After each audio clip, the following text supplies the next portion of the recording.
In chapter 11, we are going to study solutions.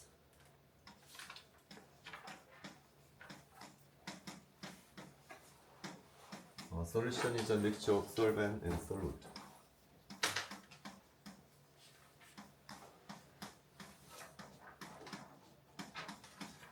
And the thermodynamic property of solution heavily depend on concentration.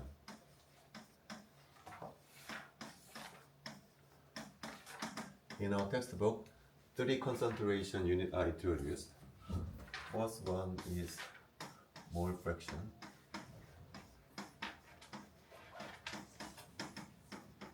Denoted by X. And second one is molarity.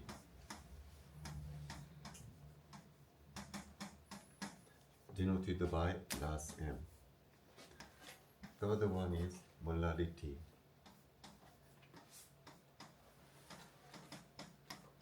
Denoted by small m. This concentration unit shares common features. The numerator are all the same. Numerator is the number of moles of solute.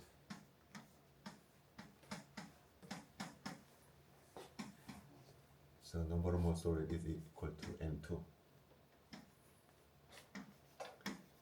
Numerator is always N2, which is the number of moles of solute. What differs denominator? In mole fraction, denominator is the total number of moles of solution. This is the number of moles of solvent.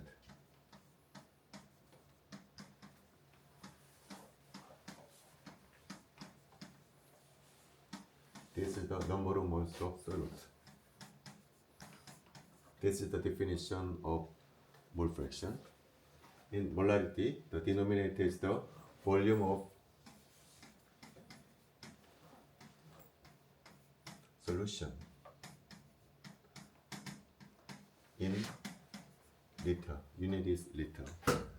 In molarity, the denominator is the mass of solvent. The unit is kilogram.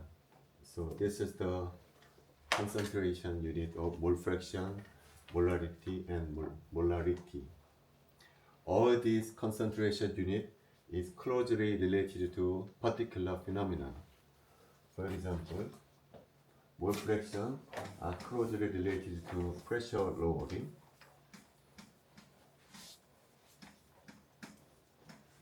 Or Raoult's law.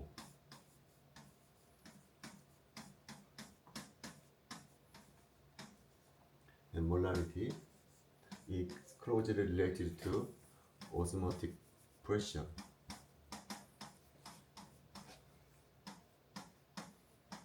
And molarity is closely related to boiling point elevation and freezing point depression.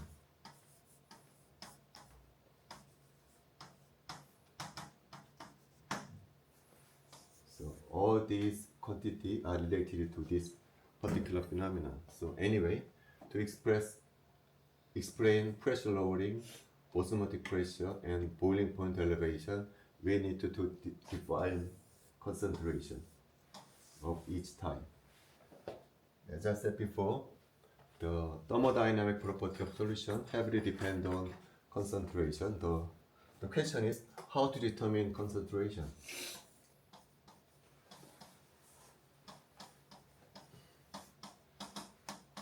We usually use titration.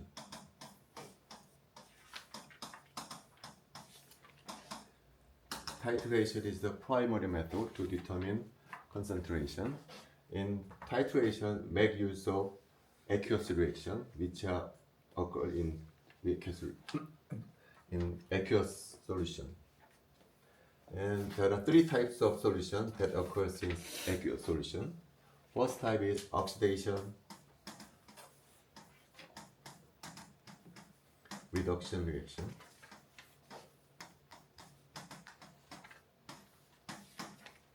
aqueous reaction.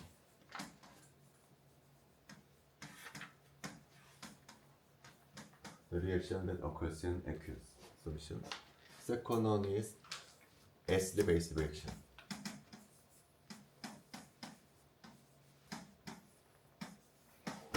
Third one is precipitation reaction.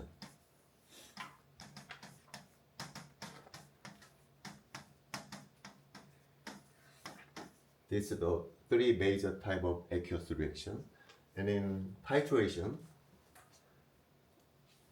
only use oxidation reaction and acid-base reaction. Two reactions are used in titration. In general chemistry 1, we do not go into details of this aqueous reaction. This topic are mainly covered in general chemistry 2. In general chemistry 1, only deals with titration reaction. For example, let's say we are going to determine the concentration of bromide ion.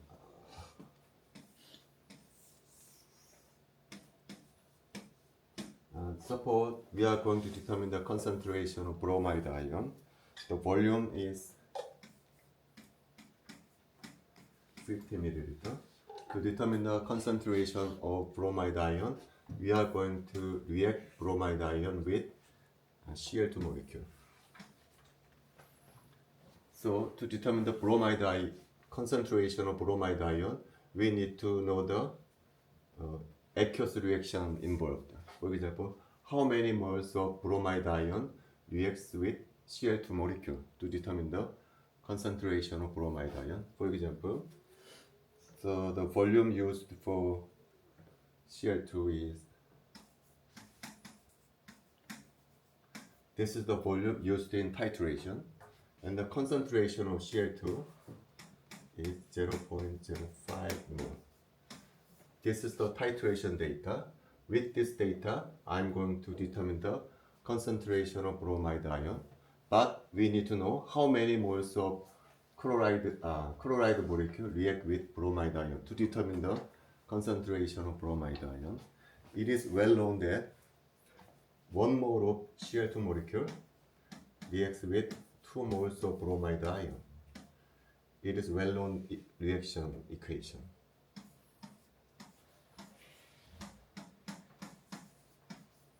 So with this stoichiometry 2 to 1, we can set up the following equation.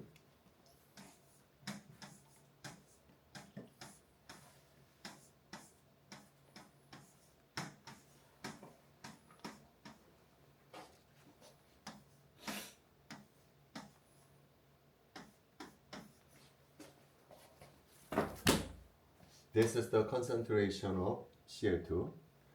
This is the volume of Cl2. This is the concentration of bromide ion. This is the concentration of bromide ion. Why do we need extra factor 2? This factor comes from this equation. According to this stoichiometry, 1 mole of Cl2 molecule reacts with 2 moles of bromide ion. So we need factor of 2 to set up this equation. When you solve this equation, we can determine the concentration of bromide ion. So to determine the concentration of bromide ion, we need this factor. This factor comes from this equation. So to determine the concentration of bromide ion, first step we need to set up the stoichiometry. So another example is oxidation reduction reaction. For example,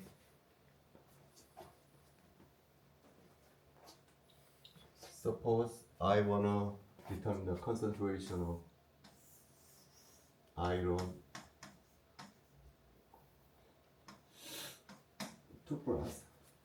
So to determine the concentration of number of moles iron 2 plus, you are going to react with it with MnO4 minus ions.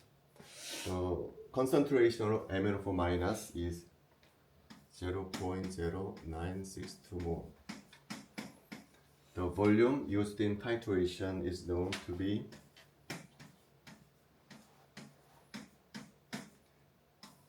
this is the titration data which are used in titration of iron 2 plus. But we need one more information to determine the concentration or determine the number of moles of iron 2 plus. How many moles of iron 2 plus reacts with 1 mole of manganate ion? So we must set up the equation. It is well known that 1 mole of permanganate ion reacts with 5 moles of iron ion. So we need this factor to determine the concentration of number of moles iron 2 plus. So we can set up following equation.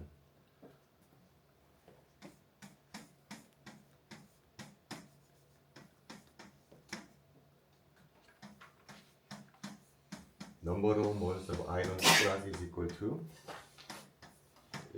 0.1 times 0.3 times. Oh, I'm sorry. This is number too complicated.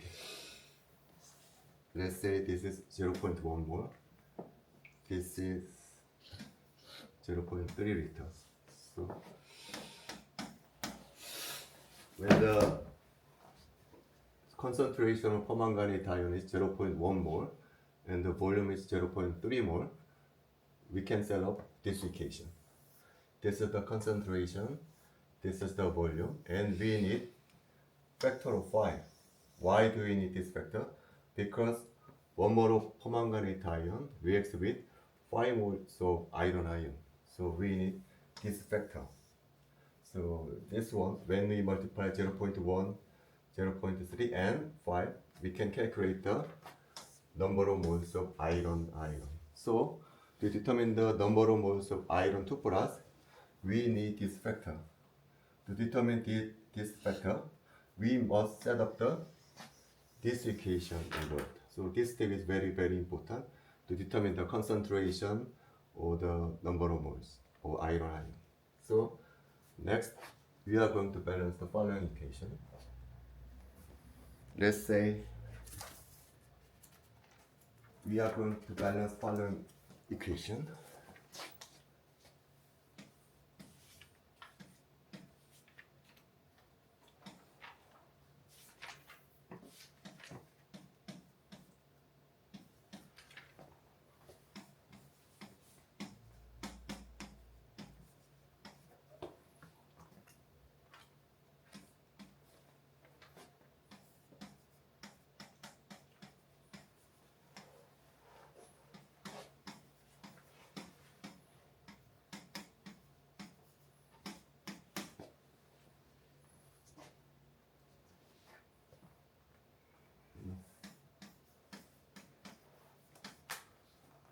Now we are going to balance this equation. This equation is not balanced. For example, on the left side we have 3 oxygen, but on the right side we have 5 oxygen. So this equation is not balanced. Our job is to balance this equation. And we need 6 steps to balance this equation. It is a little bit complicated. In first step, this is oxidation reduction reaction. So we can split this reaction into 2 half reaction, oxidation half reaction and reduction half reaction. So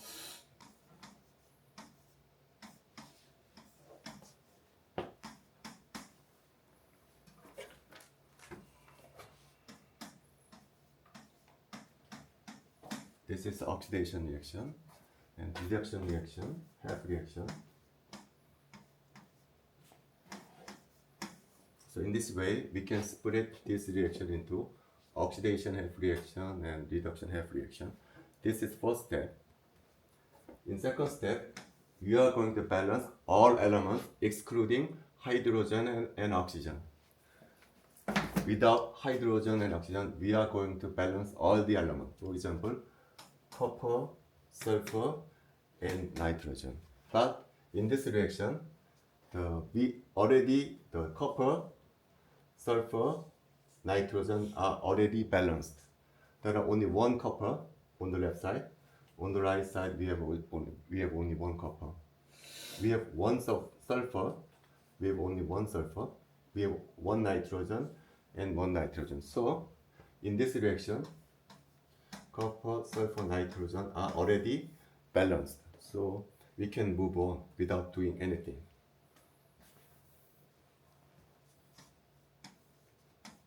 Balance all elements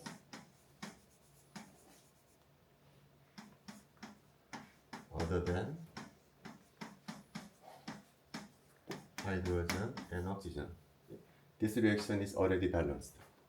In third step, we are going to balance oxygen.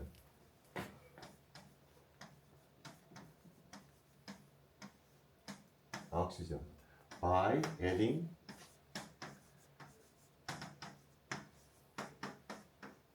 water molecule. Now, for the first step reaction, there are four oxygen. So we are going to add four water molecules. For example, we add four water molecules. So now we have four oxygen on the left side.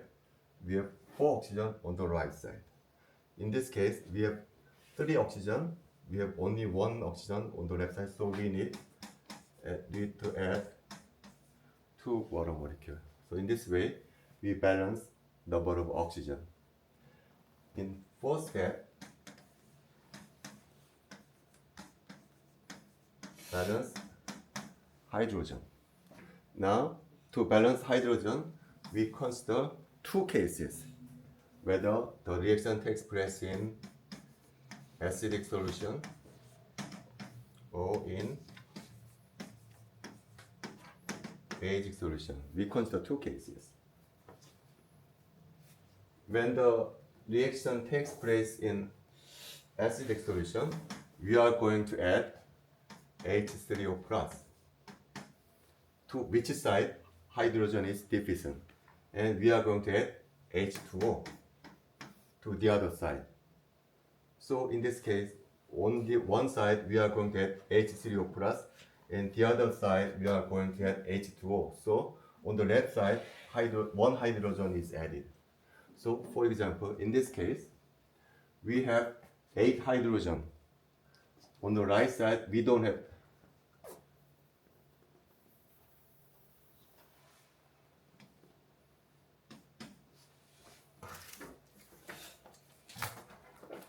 I'm going to rewrite this equation.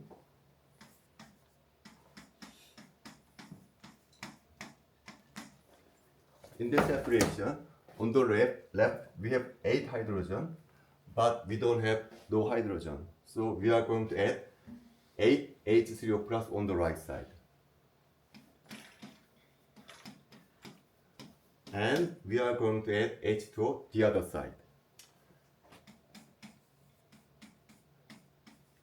Then we balance number of hydrogen in this case. Now, on the second half reaction, we have 4 hydrogen. So we are going to add 4 H3O plus on the left side, and then we are going to add 4 hydrogen water molecule on the right side. So in this way, we can balance the hydrogen, number of hydrogen, balance hydrogen. So sum of these two molecules, two water molecules, is 12H2O. And for this case, it is 6H2O.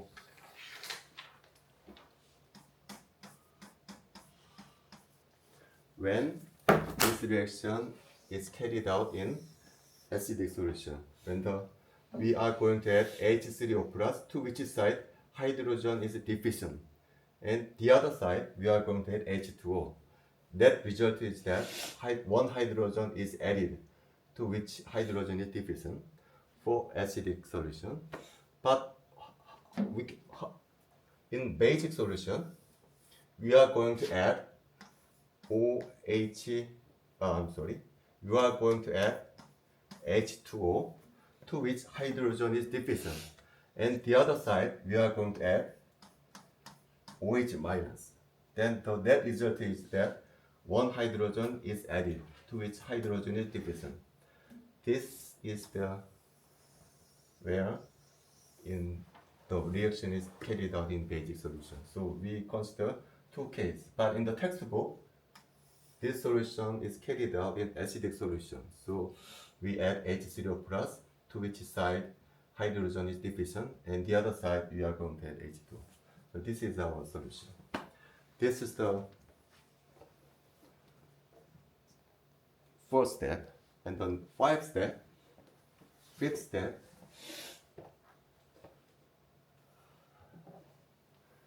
In fifth step, we are going to charge balance.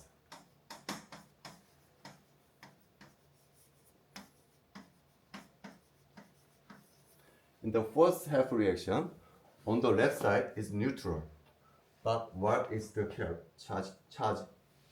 Plus 2, minus 2, 8 plus. So we add 8 electrons to neutralize right side reaction.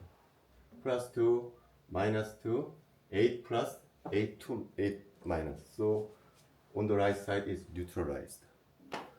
The second half reaction, on the right side is neutral, but we need 3 electrons to neutralize.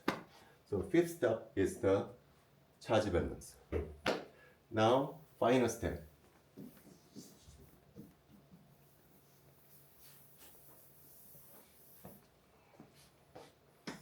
As I said before, this is the oxidation half reaction. This is the reduction half reaction. The number of electrons generated in first half reaction is 8. But the number of electrons consumed in reduction reaction is 3. But the number of electrons generated must equal to the number of electrons consumed. So we need multiply by 3 for the oxidation reaction, and we need to multiply 8 for the reduction reaction. So we need to equalize the number of electrons generated and consumed. And then we are going to sum up.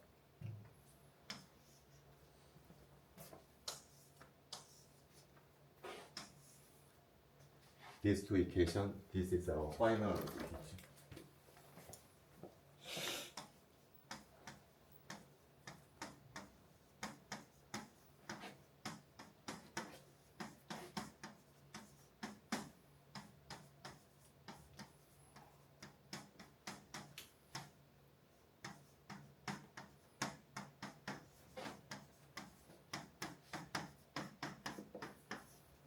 This is a final equation. So 3 moles of copper sulfide reacts with 8 moles of NO3 minus.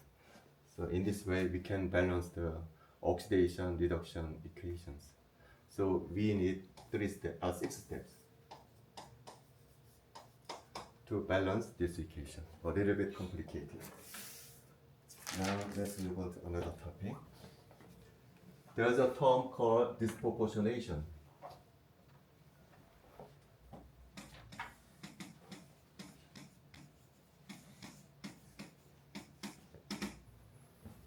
Disproportionation.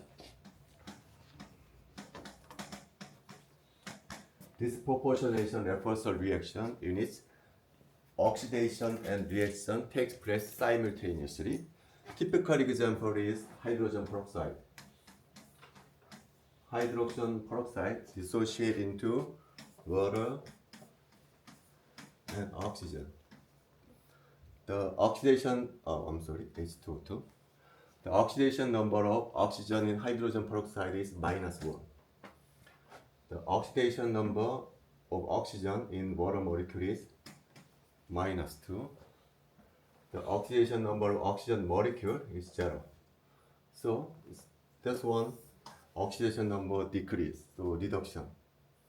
This one oxidation number increase, oxidation. the hydrogen peroxide sometimes oxidated, sometimes reduced. So this reaction is called disproportionation.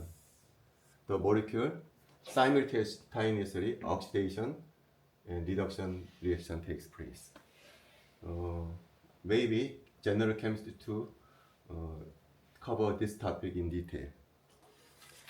Okay, let's move on another topic.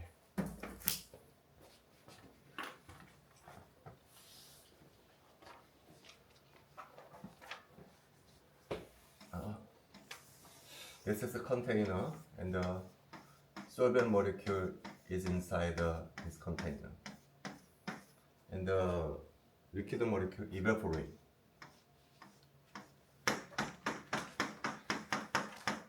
So let's say the vapor pressure of the pure solvent is P10.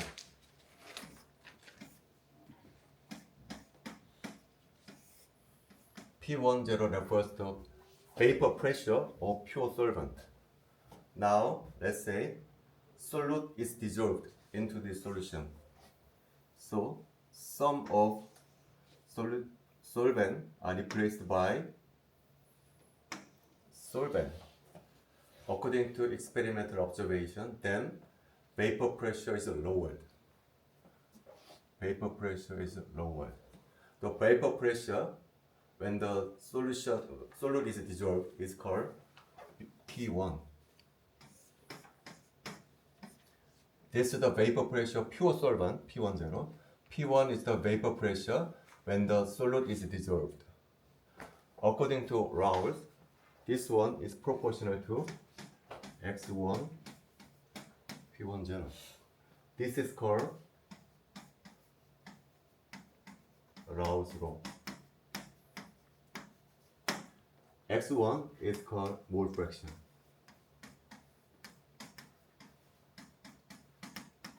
Because in this process, some of solvent molecule is replaced by solute molecule, so vapor pressure is lowered.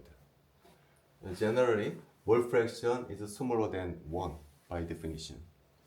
So P1 must be lower than P10. Now P1, this difference is called delta P1. How much vapor pressure is lowered? Delta P10 is defined as P1 minus P10.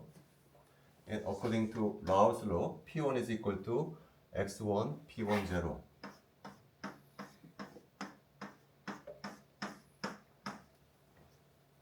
So X1 minus 1 P10.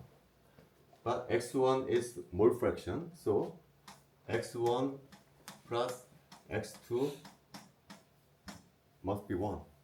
1 is solvent, 2 is solute. Sum of mole fraction of solvent plus mole fraction of solute must be 1. So X1 minus 1 equal to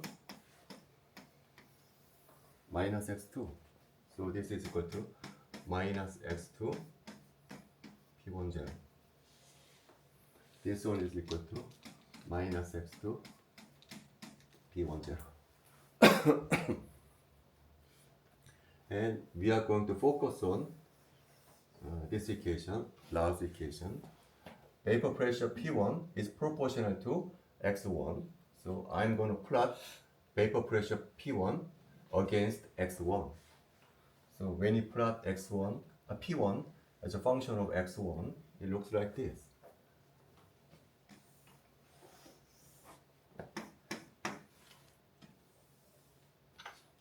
This is P10 according to Raoult's law. The solution which obeys Raoult's law is called ideal solution.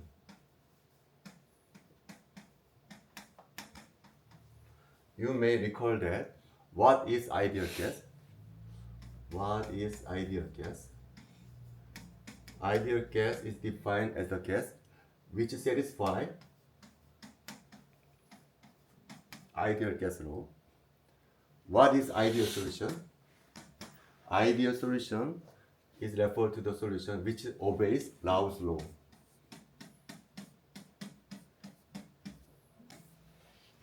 Okay, so solution which satisfies Raoult's law is called ideal solution. Gas which satisfies gas law is called ideal gas. Now, so this is ideal solution satisfy this straight line, but real solution deviate from this behavior. Real solution shows this behavior, right? This is ideal solution, but real solution looks like this. Sometimes on some solution shows this behavior. There are two cases occurs in real solution. This curve show called positive deviation.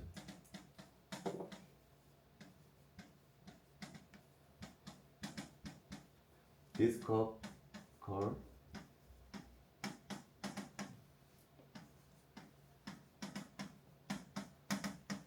negative deviation. Then the question is why some solution behave positive shows positive deviation, negative deviation, and some solution shows behaves ideally. This is the question.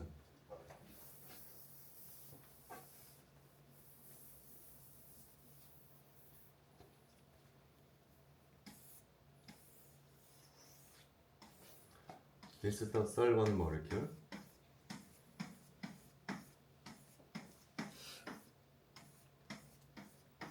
For the solvent molecule to evaporize, the solvent molecule overcome the attractive force. For the solvent molecule to evaporize, the solvent molecule overcome the bond between two solvent interaction. This bond must be broken for the solvent molecule to be evaporized. Now, solvent molecule is replaced by solute molecule. If solvent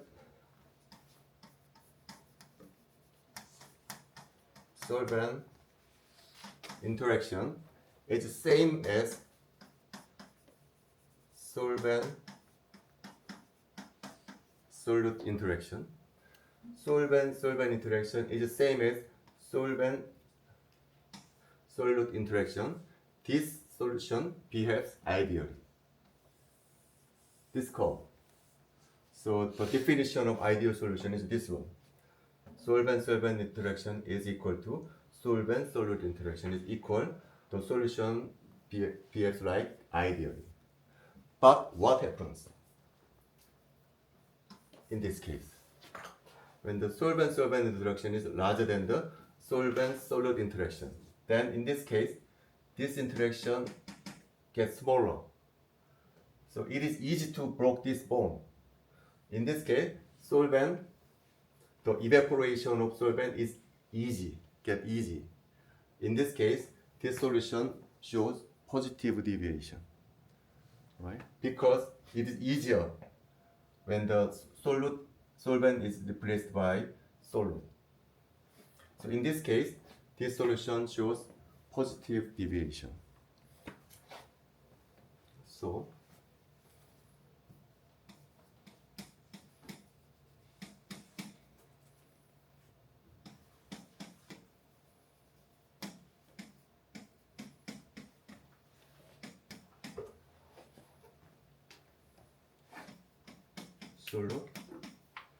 in this case, the solution is positive deviation. But what happens? Solvent interaction is smaller than solute. This interaction gets stronger. In this case, this interaction gets stronger, then the evaporation of this solvent get lowered because this interaction gets stronger. So in this case, this solution shows negative deviation. So in this case, the solution shows negative deviation. And when solvent interaction is equal to solvent solute, the solution shows behave ideally. This is our summary. And there are more. When the solution behave positively, it means that the solvent-solvent interaction is larger than the solvent-solvent interaction. There are another consequence. What happens to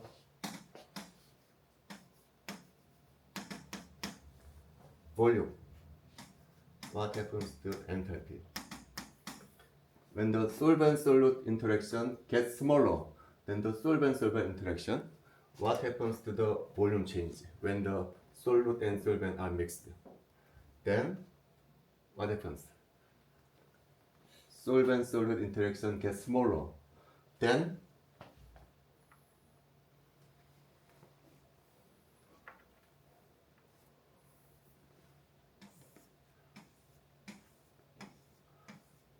this is the solute-solute interaction.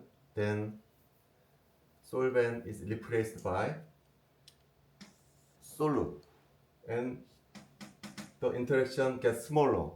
Then the space between solvent solute get larger. The volume increase, right? So in this case, the X mix come large. Then what happens? Enthalpy.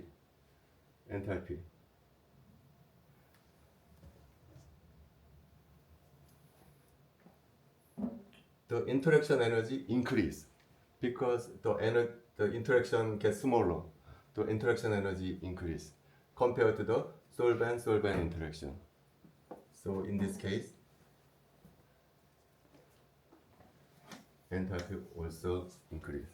So in this case, when the solute-solvent interaction shows positive deviation, when the solution is mixed, this reaction is endothermic reaction. Okay. For positive negative deviation,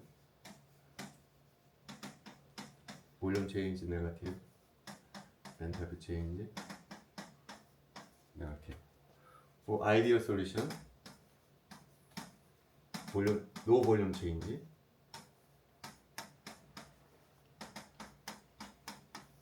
no enthalpy change. And finally, typical example of negative deviation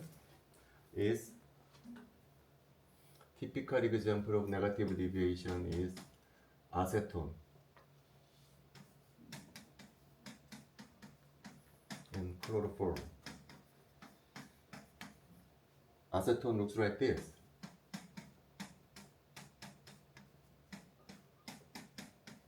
Chloroform looks like this.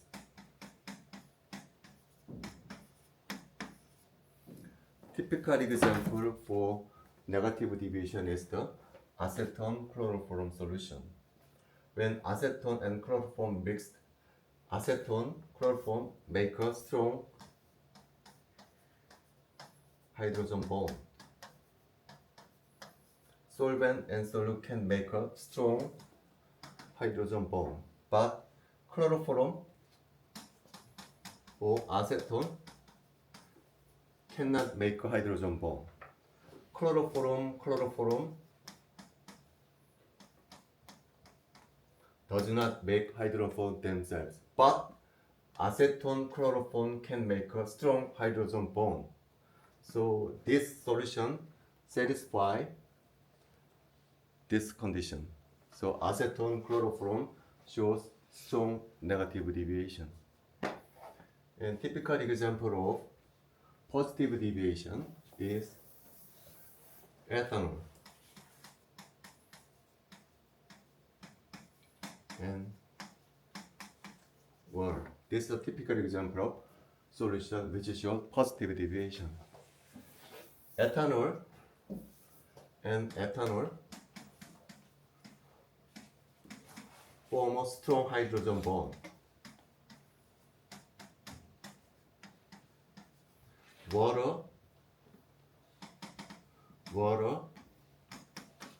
make a strong hydrogen bond. But ethanol and water can make a hydrogen bond, but very weak hydrogen bond.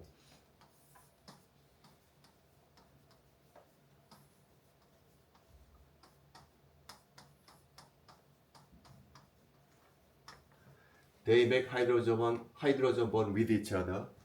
They make strong hydrogen bond with each other, but they make hydrogen bond, but only very weak hydrogen bond. So this system satisfies this condition.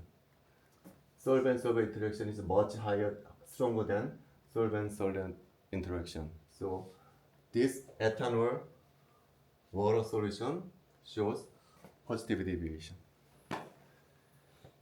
Okay, that's it. Do you have question? This is the today's most important topic. Very important one. See you.